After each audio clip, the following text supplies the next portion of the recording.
we will get started. It's 12:45, so people want to find a seat.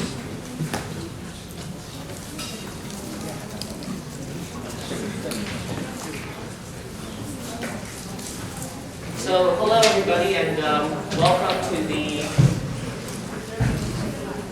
first Law and Humanities seminar of this academic year. So for those of you who are not familiar with the seminar series, this is a seminar series at STL where speakers focus on topics in the law and humanities broadly defined. So this includes topics such as law and literature, law and art, law and philosophy, and for today I thought we would talk about law and music.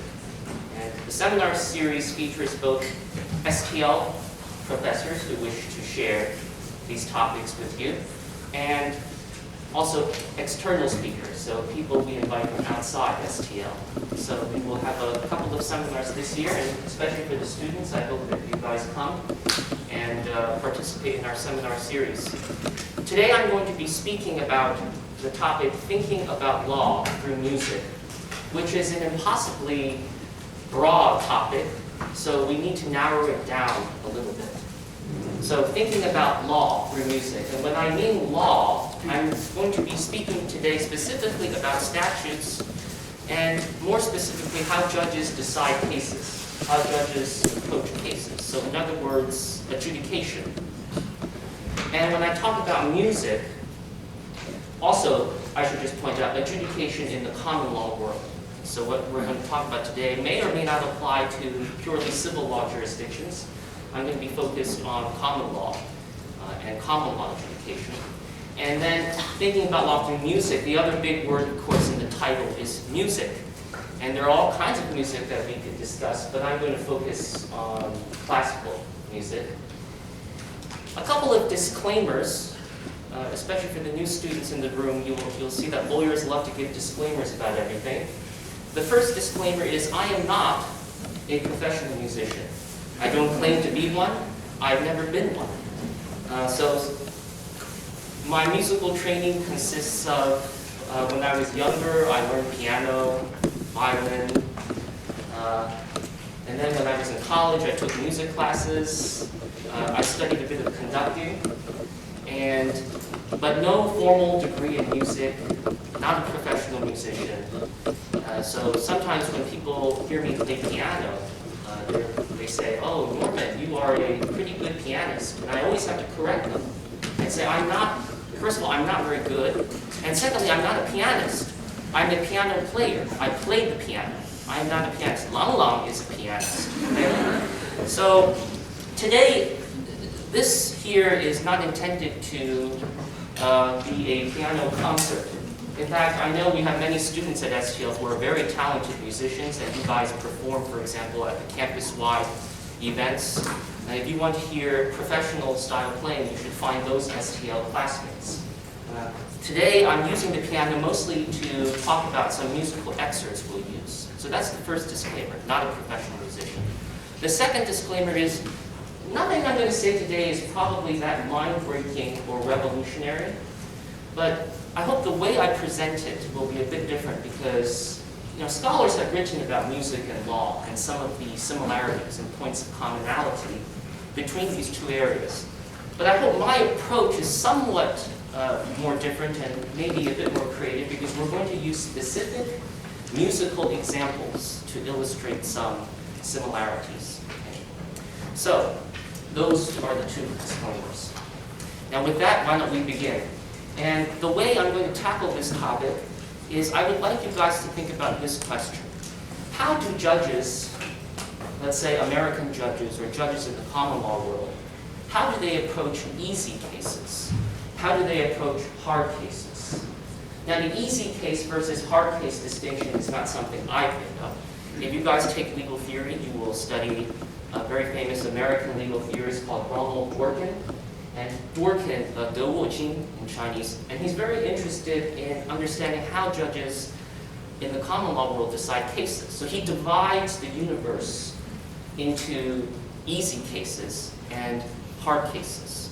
So I'm just going to use that similar categorization. So at least we have some structure for what we are going to talk about today.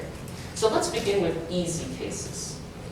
Now, what's the immediate analogy with music? Some scholars have said legislators are like composers.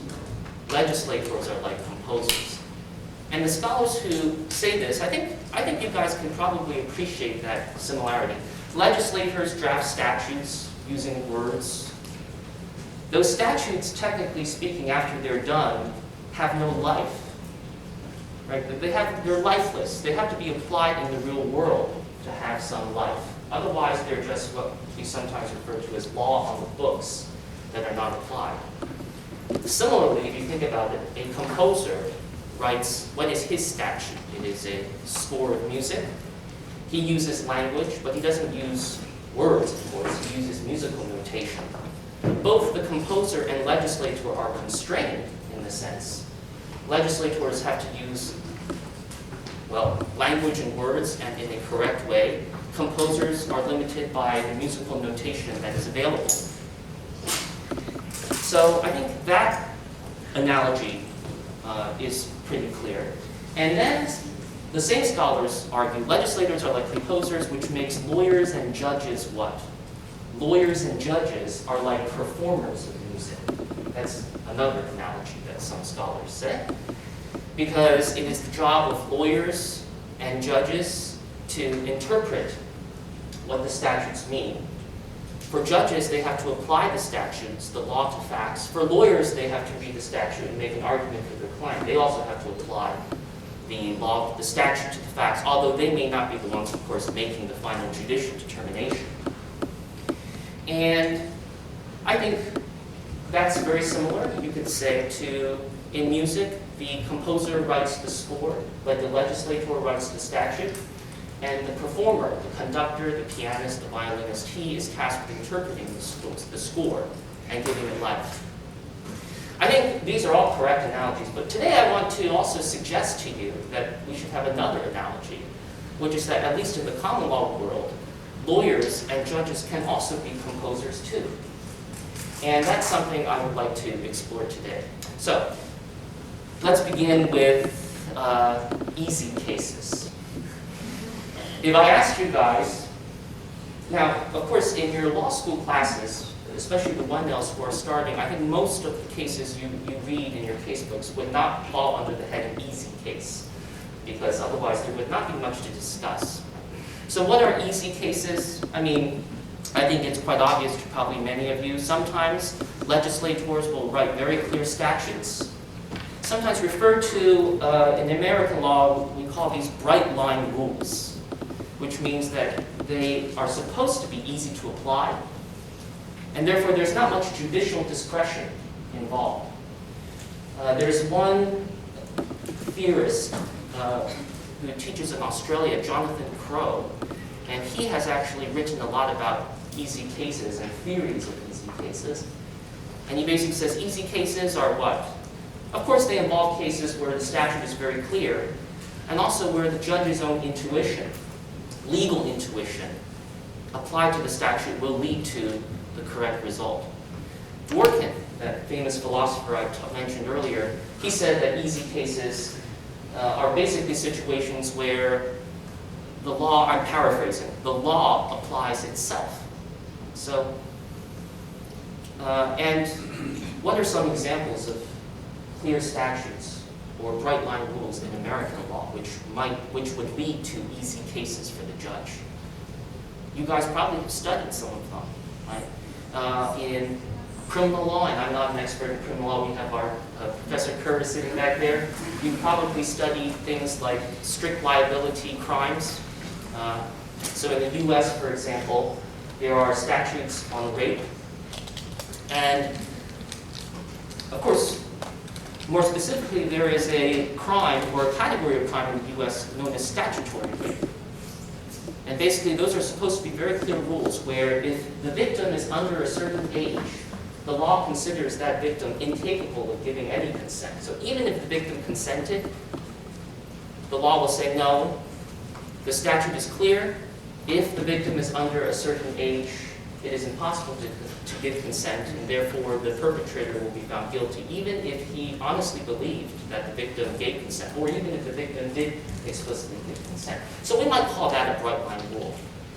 In property law, which of course is a subject close to my heart, there have been bright line rules. So there are old statutes when people are trying to convey land, for example, and let's say a person is trying to convey land in what we call a fee simple absolute, which is a specific type of estate.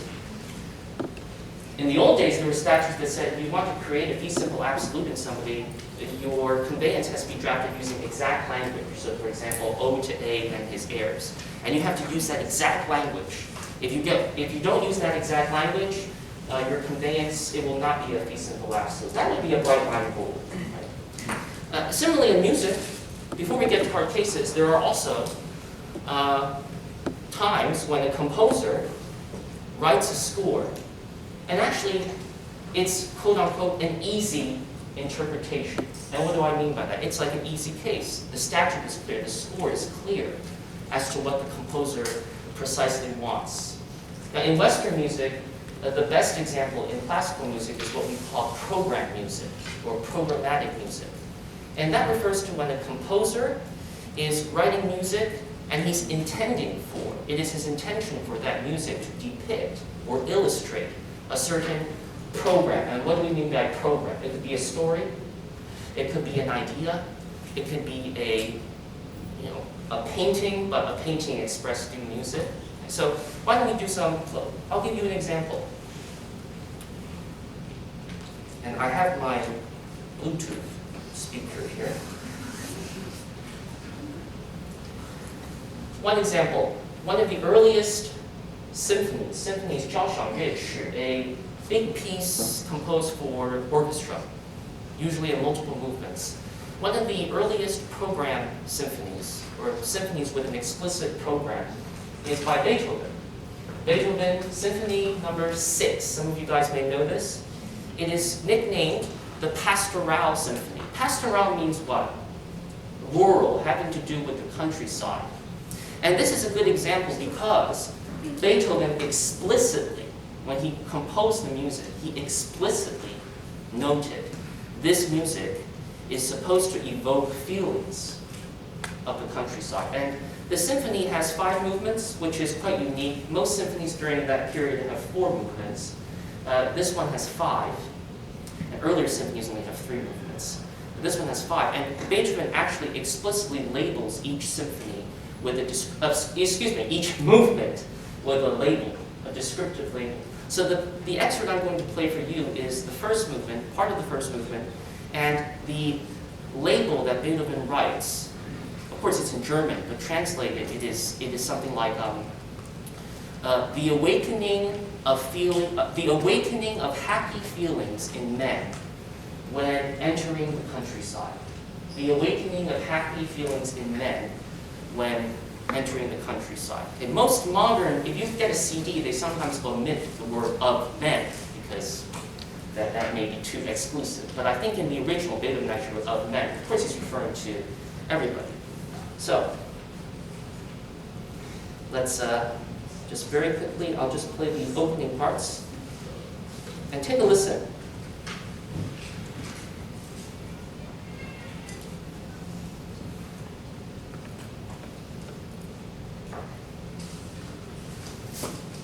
Battery 100%. Connected to iPhone.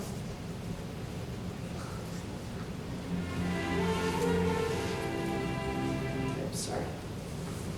Of course, there will be some technical difficulties because we're dealing with a lot of technology here, which I'm not very good at.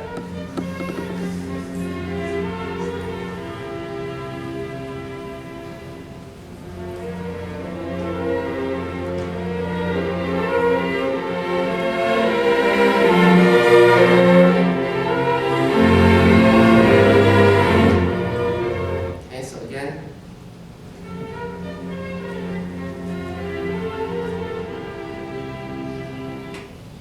Does that make you happy? Right.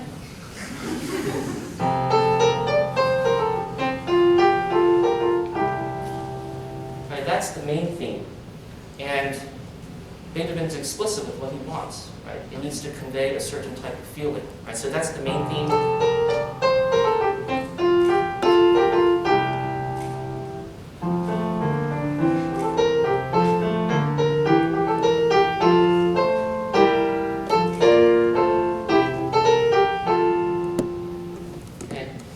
And I would consider that to be similar to an easy case in law. We have clear instructions from the statute or composer. The interpreter is somewhat limited, right? Now, do judges make very odd decisions, even if there are clear statutes? Sometimes. But of course, there are consequences. They probably would overturn on appeal. Likewise, this theme, right?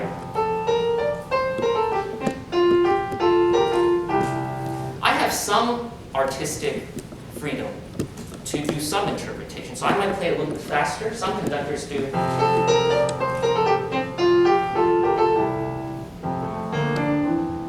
Right, I can play it slower.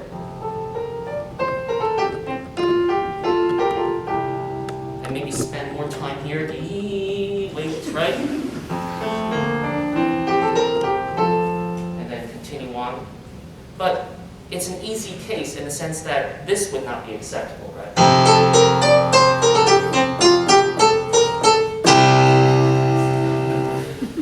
Now, nothing in music prevents that.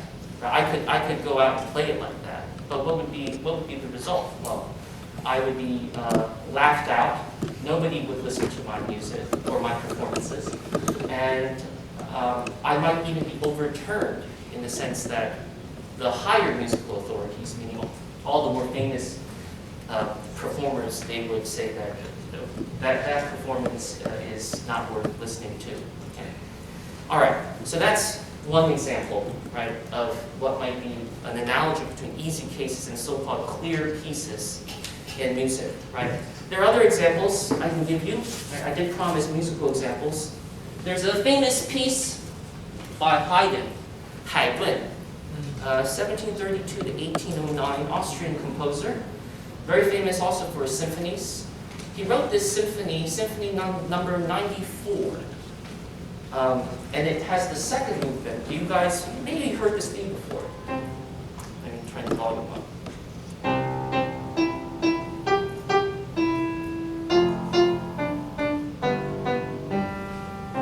Now, the important thing about this piece is Haydn, when he wrote it, he said, there's a chord that I want to emphasize, and I want to, people say that he said, I want this chord, this particular note, to make all the ladies jump up.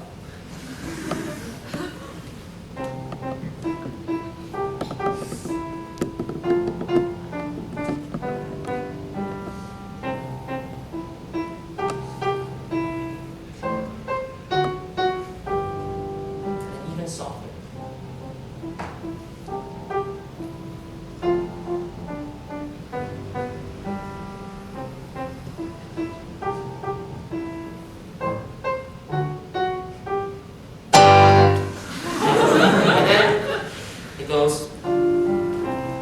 Softer, and so forth and so on. Now, that's also a very clear message by the composer. And in fact, some people said, some historical sources tell us that Haydn, is because at his concerts there was an elderly man who used to sit in the same seat all the time and would fall asleep during the slow movements of the symphony. So Haydn wanted to do the as revenge, sort of, right? And this piece is now known as the Surprise Symphony. Okay, but I want to make very clear that Surprise is not a name that Haydn gave. It's added by a later person, actually a flute player in the orchestra, and that nickname has stuck. But the point is, Haydn did make clear that I want this to be new, exciting, this note, and even maybe make some of the ladies jump. So again, we're constrained, just like a judge might be constrained by a very clear statute in easy case. You couldn't interpret it like this, right?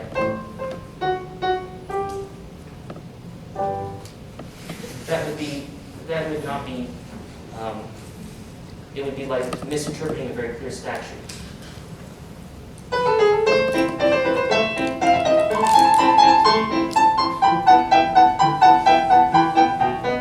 Everybody knows that tune probably. Mozart, Pianist Sonata 11. And this is the last movement. Mozart gives explicit instructions. He calls this alla turca, which means, some people say Turkish march, but actually that's not the exact translation. It's more in the style, in the Turkish style. And this was all the rage at the time, was stuff from Turkey. It was considered exotic, it was considered new.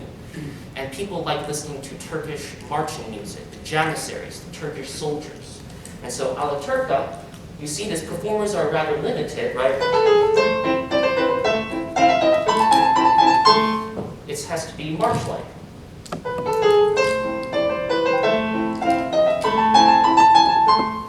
Not great. Actually, if you guys look online, Lang Lang has a very famous interpretation because his is like, I can't do it because obviously.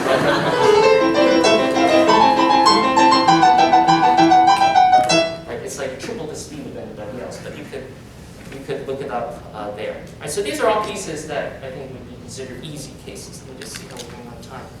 All right, or the analogy I would make with easy cases, right, or easier cases. Now let's talk about hard cases, and that's the more interesting thing to talk about, because hard cases in music, what is the analogy? In music, the analogy is often the composer may not give explicit instructions or the score may be unclear as to how to interpret the music, and therefore what is a performer to do? A performer has more leeway, has more freedom to interpret the score as he wishes, and it's harder. There are more choices that need to be made by the performer. Before I get to hard cases, just like in law, sometimes a statute, or in common law, of course, courts can also set forth bright line rules through case law.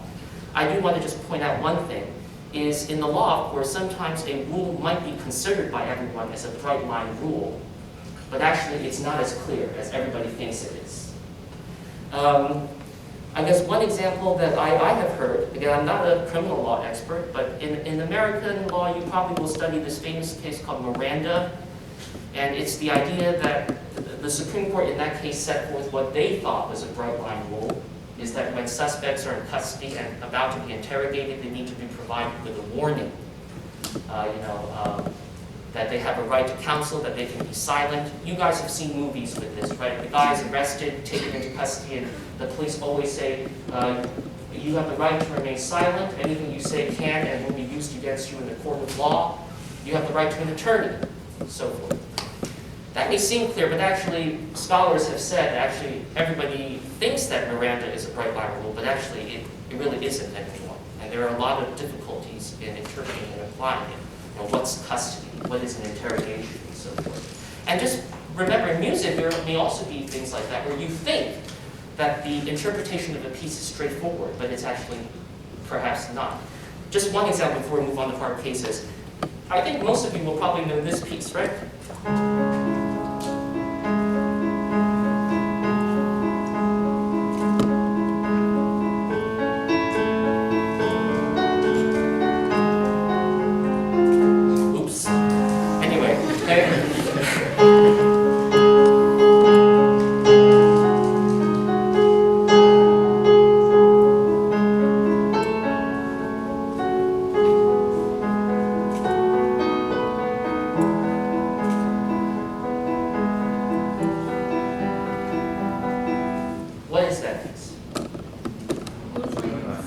Sonata. Everyone calls it that. Moonlight Sonata.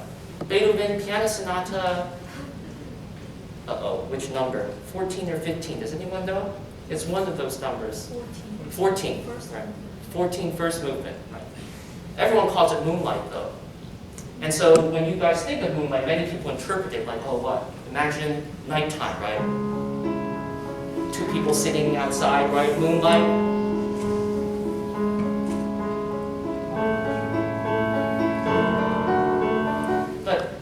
It may seem clear, but actually moonlight is a designation that Beethoven did not make himself. That designation actually came 5 years after his death, when a German music critic was listening to the piece, and he said, this piece makes me think of Switzerland and the moon shining on Lake Lucerne. And so now this piece is synonymous with moonlight. Right? And so some performers say, everybody's playing it wrong. People think it's easy, but the interpretation is more limited, but it's actually not. Some people play it too slow, because they want it's like a moonlight. Whereas some performers say it should be more, it should be just more straightforward at least. Right? Okay. So hard cases, going on to hard cases. What is a hard case? Now, some people would say, there was a talk given at STL a couple of years ago by some judges, and it was called Hard Cases, or something like that. I went to the talk, but when I listened to the talk, it seemed that different people have different ideas of what they consider a hard case. For those judges, when they gave the talk, I remember when they meant hard case, they actually meant cases where the emotional facts were very difficult to grasp and to deal with, because it involved very heartbreaking things. But actually, the law was not necessarily that difficult to apply. So when I mean hard cases here, I'm not talking about those cases where it may be very difficult, it's very emotional. I'm talking about cases where what? Well, the statute itself may not be very clear. There may be ambiguities in the statute. We're not exactly sure, therefore, how to apply it or to interpret the statute. Dworkin defined hard cases as what? There are cases where no settled rule dictates either outcome. Either outcome meaning usually either plaintiff or defendant. And so judges will have a problem right here. Judges have a problem. In music, do we have examples of hard cases where the statute, of course, the score, may be unclear, and we're not exactly sure what to do? And, more specifically, where there are two competing interpretations. I wanted to find an example with two, because in law, oftentimes, the choice is you have a choice between two sides, plaintiff, defendant, prosecution, defense. And I think there is one. I found one that I think is instructive. Schubert. Schubert, Austrian composer, 1797-1828. He wrote a lot of famous pieces. We're going to focus on his symphony, Symphony 9. Okay, Symphony number 9. That's all I'm going to tell you so far, just Symphony number 9. It's in C major. Okay, and I'm going to play you one of the biggest controversies. I wouldn't say big controversy. People argue about it, specifically the last note. The last note is really important in a piece, right? Because it's what people leave with. It's their final impression. Similar to if you guys eat a nice meal, the dessert is very important, right? Because if the dessert sucks, people have a bad memory of the meal. Anyway, I'll play you, of course, the orchestra version. But basically, you'll hear this is the final movement at the end. The orchestra is going crazy, very exciting, right? Let me see, how does it go?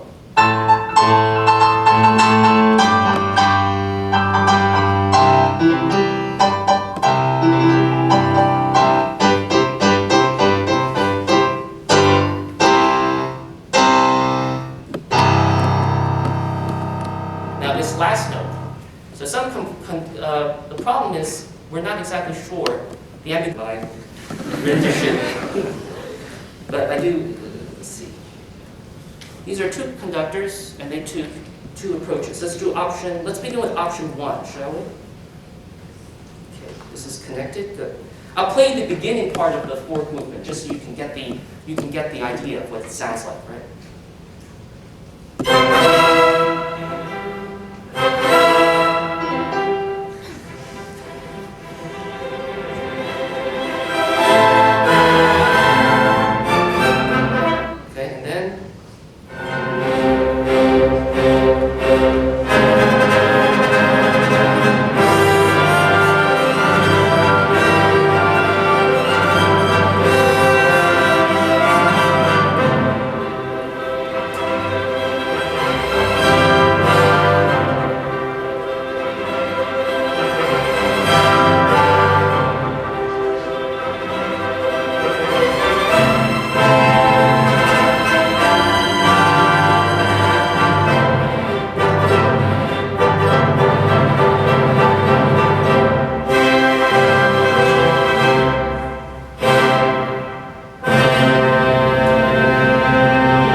that gives you the energy, right?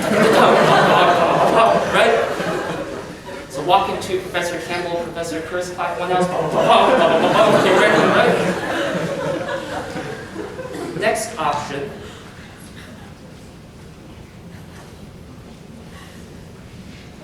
So this is the beginning. Is this similar? Okay, but let's skip.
Before we get into the grit of the analysis, I'm just curious. A show of hands, your personal preference. Option 2, that one. Option 1? Most conductors do option 1. I actually like option 2, but let me ask you guys, now let's discuss this. And you don't need to know anything about music to answer these questions, okay? And so I would also like to make this seminar interactive because it's a seminar, not a lecture. If you need to make a decision as to which one option to choose, what might you consider? Anybody? What are things that you would consider to decide? I think I would consider my need for music at that time. If I really need a piece of music that's really exciting, I might choose option 1. But for me, right now I really want to sleep, so I choose option number 2. Okay, your personal needs, your personal preferences. Yes. Let me extend your answer by saying a conductor, interpreter, a performer might also consider the needs of the audience. That poll we just did, if I'm a conductor, I probably know that. Most people like option 1. So if I do a concert, music, of course, should be enjoyed on its own terms, but if you're a conductor, you have your reputation to worry about. You want people to like you. You want people to come back and listen to you. You want people to buy tickets. And if most people like option 1, that's more suitable for the society, so to speak, or the audience. Maybe we do that one. Okay, good. What other things would you consider? I think maybe the ending is, if the purpose of the ending is to serve the whole music or the complete part of this performance, so that we need to make it consistent with the whole the target or the goal of what we need to do. The purpose of the composition. Yes. So actually, you made many good points. You said one thing as a performer you would consider. So this is different from her consideration, everybody see? You're not that concerned with audience needs or your need. Yes. You're concerned with how does this last note fit into the final movement? How does the final movement fit into the whole piece as a whole? What's the purpose of the piece? What's the purpose of the final movement? Oh, good. Oh, there's one basic one nobody mentioned yet. What's the first thing you would do?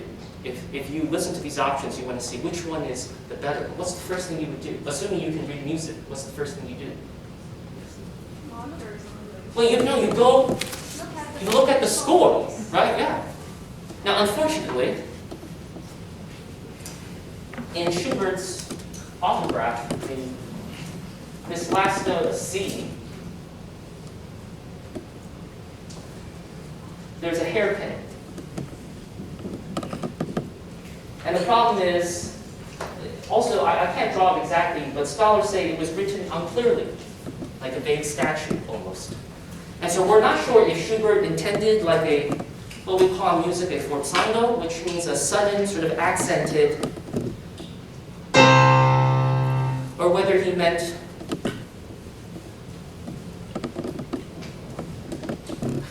what we call in music, this is not terribly important, the vocabulary is not terribly important, but it's called diminuendo, which is the, when you lower the volume like that. Okay, so, but I like how you said, yeah, check the score, right? That should be the first thing. When you have a statute, you always check the words first, okay? Interestingly, everything that you guys said, those are also approaches to statutory interpretation. When we are confronted in law with an unclear statute, and at STL we offer, of course, the statutory interpretation taught by Professor Stevenson from Harvard Law School. If you're interested in statutory interpretation, you can take that class. What are some ways in which statutes are interpreted? There are many ways you can call these, approaches. One approach is known in law as the textualism or textual approach, where you read the statute, focus on the words and the meaning of the words, the plain meaning of the words. Some people like that because it's a more objective way, they think, of interpreting a statute. Then you have and that's sort of like, look at the score, right? And so some composers say, well, the hairpin there, we think it's pretty clear that it was meant to be a forzando, okay?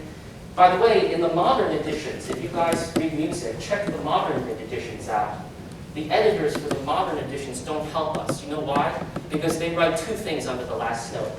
FZ, which is forzando, and they do a diminuendo, right? It's basically they're not sure which one it should be. So we'll give you both, right? And then you work it out. So textualism is one approach in statutory interpretation in law, just like checking the score. Purposivism, understanding the purpose behind a statute, is another way we can understand a statute, an unclear statute. And you guys may have studied things like, we go look for the legislative history of a statute to try to understand what the legislators had in mind when they were drafting that statute. That's sort of like your contribution earlier, right? The notion that we look to see what's the purpose of the piece, how does this fit in, okay? I can give you some additional information that might help you. The piece is really long, almost an hour. It's a symphony. There's a nickname for it too. This might help you for purpose. It's called great, like great, big. Again, we always have to be careful in music about nicknames of pieces. Schubert never actually said, this symphony I'm going to call great. The naming comes from a letter he actually wrote to a friend of his, I think it was a friend. Basically, Schubert says, I'm working on some music now, some chamber music, but I think I'm going to use those tunes for what he called a grosse symphony, right? My German is terrible, right? Which is a great symphony. So that's where it comes from. So that might be important information for you to have if you're focused on purpose, because Schubert, he has this in mind. Great, of course, could mean either big in scale or it could mean wonderful. So with that additional information, what would you think? Which option is? I still choose option one. Option one, right? And many conductors would agree with you. They would say it seems ridiculous to end this big, flashy piece, right, with a,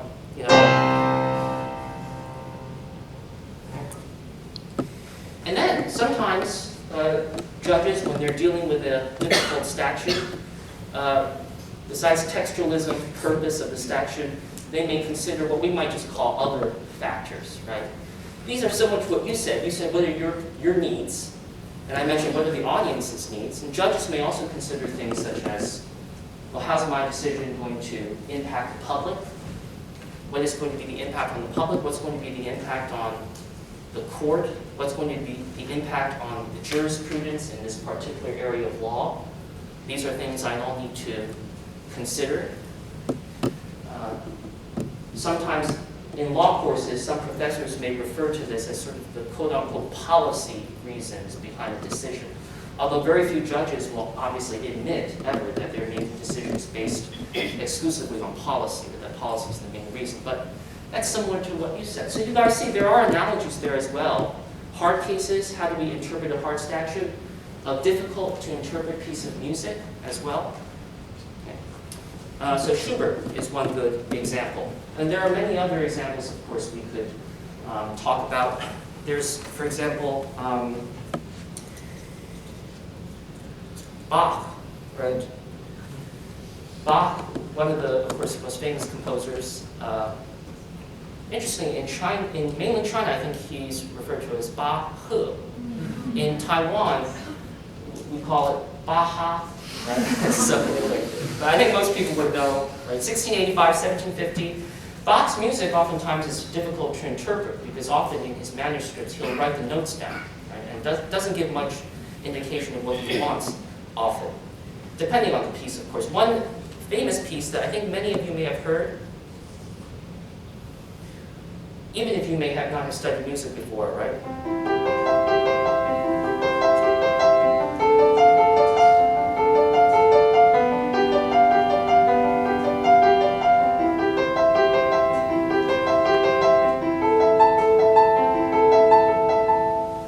That is from the Well-Tempered Clavier, Book 1. It's the first prelude, C major. The original manuscript just has the notes. So you could liken this to, if you're a performer, you've got a problem. How am I going to interpret this piece? Now, modern editions, people have added dynamic markings, but again, those are editors. Many editors added those things. How are you going to interpret that? It's lovely, you have to admit, right? And Bach is a genius because actually this piece, in terms of chord structure, it's basically just what?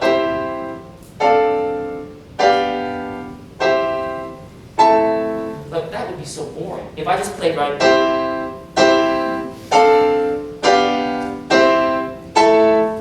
so he does something, he breaks it up.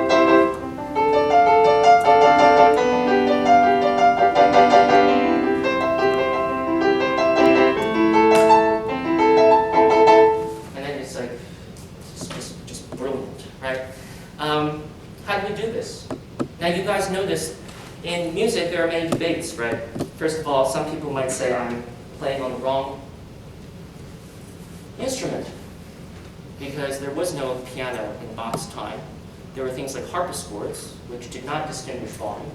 Also, did anybody notice how I played that? There's something in the piano called a pedal, and this sustains the sound. So for example, if I just play one note like this without the pedal, that's how it sounds. If I play it with the pedal, it sustains. And you notice I deliberately played it with the pedal.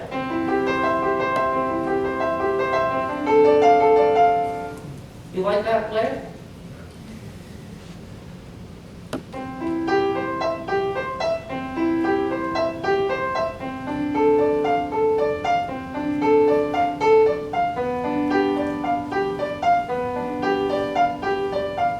You like that way? Or you like the dramatic? I don't think any of them is necessarily better. Famous pianists have done both interpretations. And again, if you're a performer, what do you look for? You might look at the textual approach, look at the score, but the score doesn't tell us much. Purpose. I can tell you a couple of things. Bach, in his introduction to the Well-Tempered Clavier, he actually writes a short preface. That could be useful information to have, right? He writes things like, these preludes, and I'm paraphrasing, these preludes and fugues are for the benefit of musical youth, young people who want to learn music, who have a desire, and also for experienced people. If it's for, right, if it's for, I think if you focus on purpose, just like you focus on purpose of the statute, if it's just set for the instruction of musical youth, it seems more that second option, right? Where we're enunciating everything clearly. That might be more accurate than, because we want musical youth to learn that. And then, of course, the other factors, your approach, the needs of the audience, and so forth. Okay? So that's, okay. How much time? Just another example of, everybody knows this.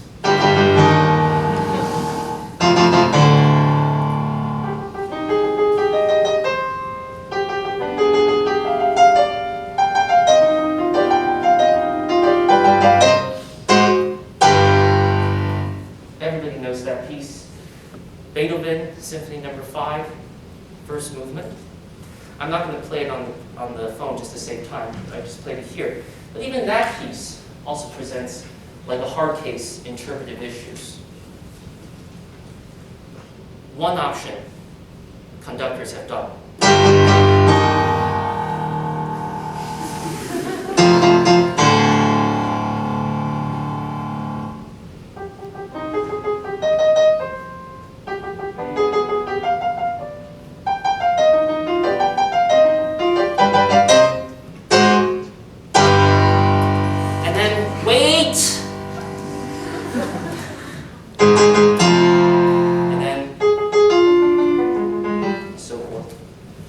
Another option, this is one interpretation by a prominent conductor.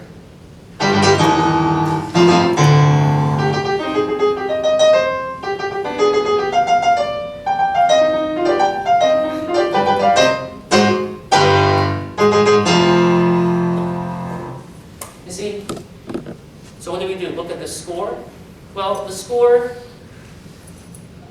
the reason why we can have so many interpretations is arguably the score may not be that clear as to exactly what Beethoven intended. Purpose, well, this is also getting into a lot of problems because some people say Beethoven said that the first notes were supposed to be like destiny knocking on a door. Bum, bum, bum, bum. But then that's disputed. We don't know if that's true or not. Right, so you have these interpretations. The option 2, right, some conductors say that's more in line with what Beethoven would have wanted and practices during his time. The first one I played, you guys remember, that's the more dramatic one. Wait, right? They said, well, that would be a better interpretation. So these are all analogies with, I think, hard cases. The last thing to mention in the time we have left is I'd like to finally use music as an analogy to understanding how we might think of the development of common law. So we looked at music in easy cases, music in hard cases. What about common law development? Everybody knows that one of the most dramatic things that can happen in the common law is when what? A judge overturns a precedent. That's hugely dramatic. And you guys notice I'm using the word dramatic deliberately because it's a very special thing. And John Roberts, the Chief Justice of the U.S. Supreme Court, during his confirmation hearings in 2005, he described the overturning of precedent. He described it as a jolt. He used that word, like an electricity jolt.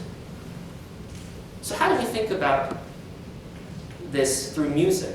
Well, I would argue that there is actually a very good musical form that kind of mirrors this development of the common law and then the overturning of a precedent.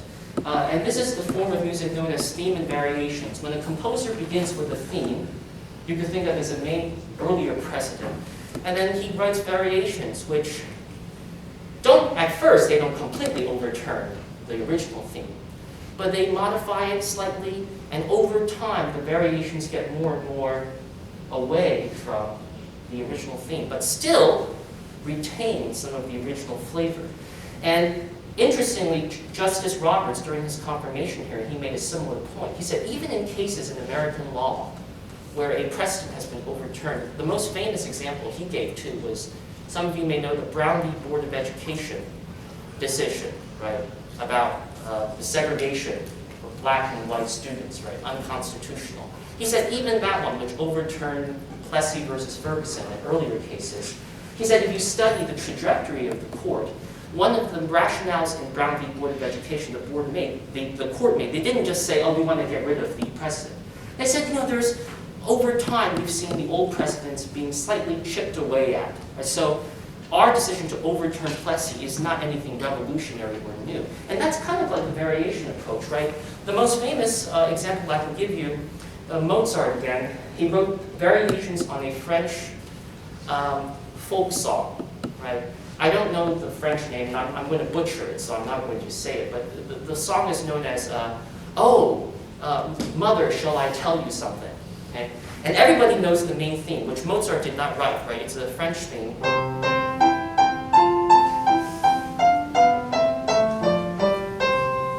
Right? That's the French folk song, which we also know as Twinkle, Twinkle, Little Star. Also alphabet song, A, B, C, D, E, F, G, H, I, J, K, L, M, N, O, P. Also Ba Ba Black Sheep, a British nursery song. Now Mozart then takes that theme, and like perhaps how judges develop precedents and modify precedents if need to, right? He can change that, right? So for example,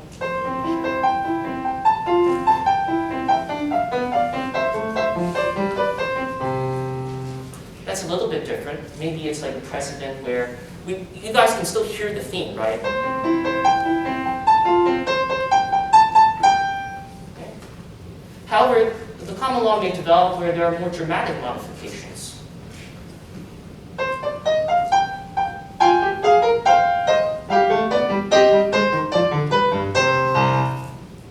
And you hear that it's still there, but what's Mozart done? He's shifted from major to minor.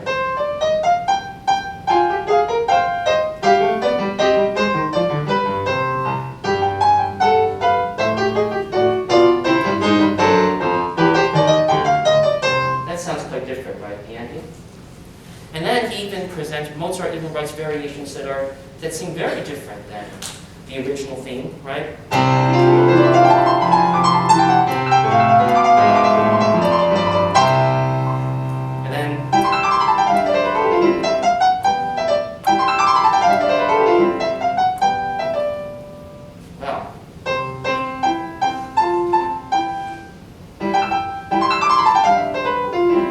So that may be one way you can think of or analogize sort of law of music as well. Theme and variations and this sort of development of common law. Okay, the last point I would just make is I hope this seminar has at least given you a way to think about law. Law school can be quite difficult. It can be very challenging at times. But hopefully this gives you another way to think about law and to remember that law, of course, law in a way is a science, a social science in the sense that you have certain, when you go to law school, it's different from studying literature because in law there are certain models and rules you have to follow. Right? But law is also aesthetic. It's also in many ways artistic, which is why I think the final point I would leave with you guys is perhaps law and music has more in common than we think. Music is also a science because notes, sound, those are all mathematical, scientific things. Okay, I'm not a math science person, so I'm not going to go into the details of sonority and pitch. So similarly, music is an art form. The most common comparison people like to make is law and literature. Some of you guys may have heard that. And it's a natural comparison in many ways because literature is also an art form, but it's using written words. And law, of course, is done and practiced and studied and written using written words. So obviously there's that strong connection there. But sometimes I think music may be a better analogy because literature, you could argue, literature is not as scientific as music. You could basically write whatever you want. Of course, there are good literature and bad literature, but music may in fact be perhaps a more accurate comparison. And so that's my seminar for today, and I went a little bit over time. But I guess we have time for questions, or one or two questions, if anybody has anything, or any comments. Yes, Professor Campbell. I mean, students should go first, but they don't have a question. So one of the things that's big in music now is sampling, but also transformation. So for example, the hard rock metal anthem, We're Not Gonna Take It by Twisted Sister, which is a hard rock anthem if ever there was one. The melody is taken from the Christmas carol, O Come All Ye Faithful. And obviously in rap, there's a sample of a certain amount of music from other people. How would you analyze, what analogy in the law would you have on that? So I'm not familiar with the rock sampling technique, but they're taking tunes that were composed before, like the Christmas carols, and transforming them. Oh, Come All You Faithful is a very sweet Christmas Right, anthem. that's right. We're Not Gonna Take It, it is not.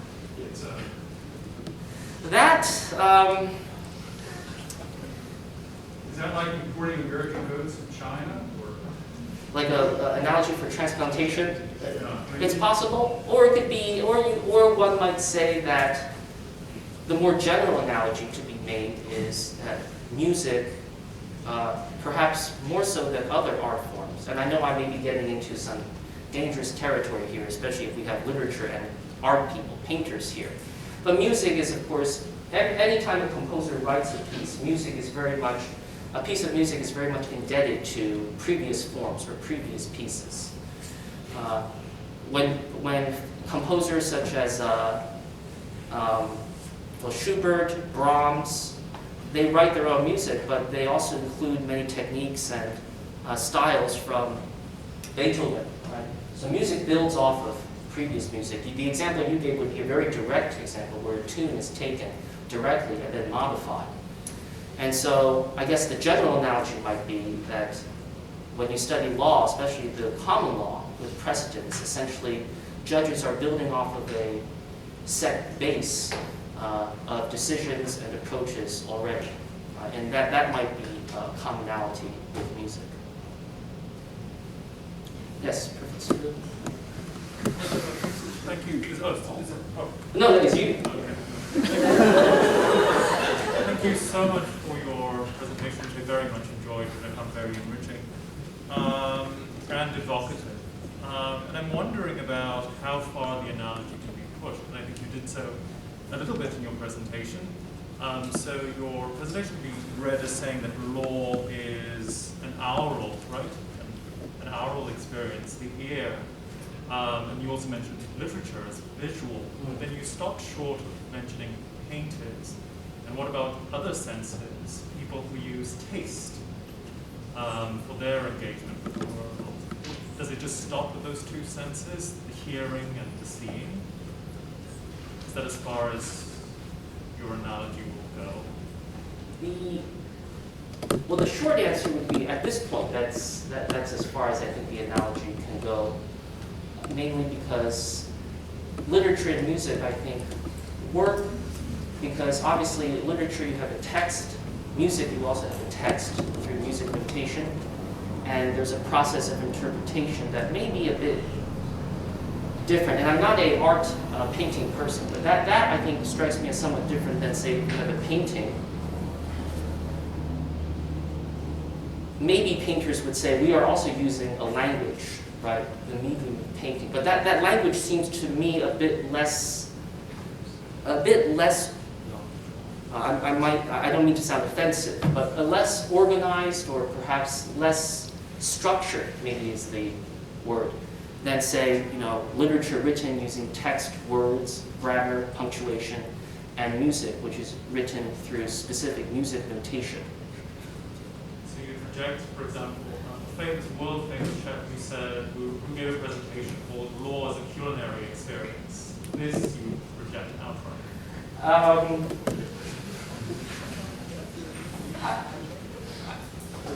I would probably say that, maybe I wouldn't use the word reject, but I would probably say that might be a weaker analogy than literature and music, maybe, I would say. Thank you. Yes, Virginia? Hi, Professor. My question is, when Beethoven, in his last years, he composed, and he cannot find the right performance to play, because that technique is too complicated. And similar to the case Brown versus Board of Education, the court say that, the society is not ready for this, and we have to wait until the society, gradually. So my question is, when a composer can actually say that I like this music and that I want to compose it now, but a legislator may have to compromise for some time. Well, that's an interesting analogy. And actually, you could even say one analogy with law and music there is, like in the example you gave, some composers may have music they want to write, but it may not be suitable for the time, but they really want to write it. There are examples like this, perhaps besides Beethoven. I'm not familiar with the exact Beethoven works you're referring to, but I can think of two examples. Dmitri Shostakovich, a famous Soviet composer, there were many times in his life where he would draft certain symphony sketches, but then he would put them aside because he didn't think they were ready yet. Another example is Igor Stravinsky, Russian composer. He wrote this famous piece called The Rite of Spring. Very dissonant, very different from the music of the period. But he took a risk and he had it performed. I think the first performance was perhaps in Paris or so in the early 1910s. And we know that after the performance there were riots. Imagine that, riots, because people were just so horrified at the music, at how new Stravinsky's approach was. Yeah, I guess that could be analogized to law. The legislator example, maybe legislators will have to wait. Or judges say that. There are decisions, for example, we know where judges have said, and I think, if memory serves me correctly, in some of the affirmative action cases, where in America colleges use race as a factor in admissions. I think there was one decision earlier on where Justice O'Connor, I think, wrote something like, well, maybe in the future we wouldn't need this kind of race-based admissions, and it can be done away with, but not yet. I think that was basically what she had said, and that's sort of similar to the analogy you're making with composers who have to wait. Well, thank you, everybody. We're out of time, and there's a class in here, so at 2. But thank you all for coming, and I'm happy to answer